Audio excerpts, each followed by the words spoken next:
দেখো বন্ধুরা, আজ তোমাদের সামনে চিলি চিকেন করে দেখাচ্ছি। প্রথমে চিকেনটাকে একটু ম্যাগনেট করে নেওয়া হলো, তারপর কিছুক্ষণ এটাকে রেখে দেওয়া হলো।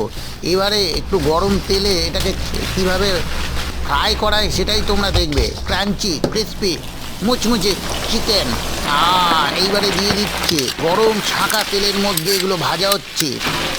ওহো মাইস, দেখো ছাঁকনি দিয়ে ভালো করে একটু নাড়িয়ে চাড়িয়ে দিচ্ছে যাতে ভালোভাবে সব দিকটা যাতে একদম ফ্রাইটা হয়।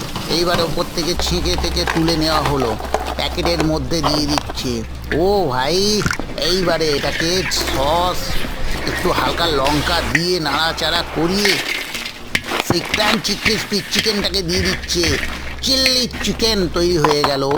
এইবারে প্যাকেটে ফুল প্যাক করে দিল, ওপর থেকে একটু মশলা ছড়িয়ে দিল, ব্যাস এইবার রেডি দোকানে বিক্রির জন্য। চলো কে কে খাবে চলে আসো।